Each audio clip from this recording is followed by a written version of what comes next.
So if you don't have a great chorus, you don't have a great song. I mean, that chorus is just really the heart of your song. It just is. Hi, I'm Heather Greenslade with Singer-Songwriting School, here with your tips on songwriting.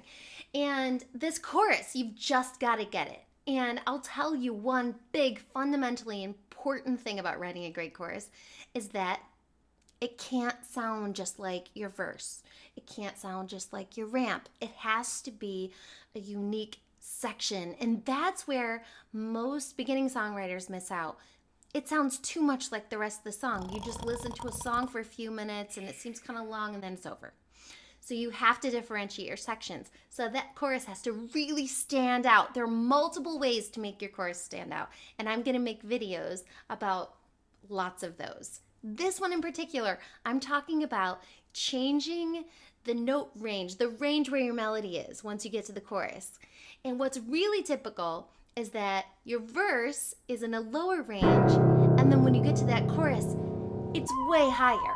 It's just this melodic jump. So you're kind of singing in this range, and then chorus, because that's a way to build intensity, is to go to a higher pitch level. And it's used over and over by writers and artists. So I'm going to show you 3 particular examples where that happens.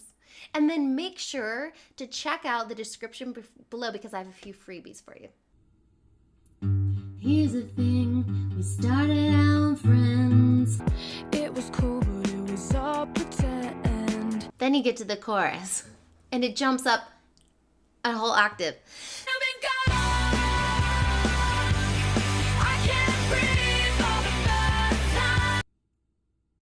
Okay, and then Sia's Chandelier.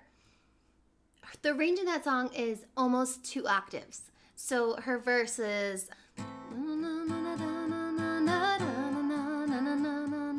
right? So then we get to the pre-chorus, and it goes between C and then even lower to A. 1, 2, drink, 1, 2, 3. Then for the chorus, she jumps up. She starts at this C. She goes all the way up to this F. So it just takes you completely somewhere different. Let's see. I'm gonna swing from the chandelier, the chandelier. Apparently I have a thing for FIREWORK lately because check this out. So it leaps a good octave to the chorus. Okay, so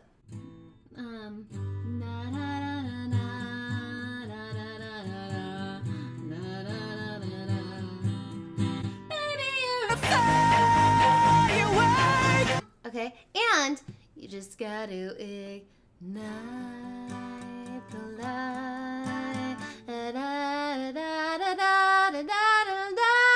So what happens in this one is her verse is down at this octave, and then her ramp takes you slowly up to the next octave, and that's where the chorus is. It's perfect.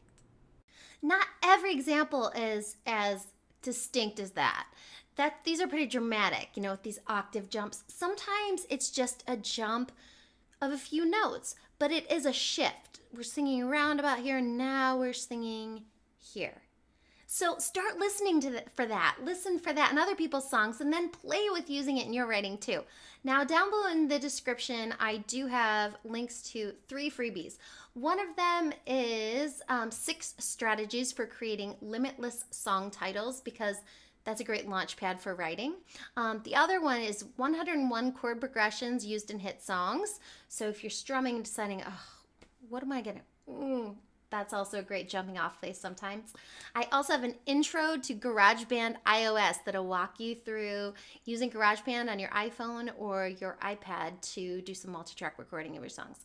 So enjoy that, and happy writing.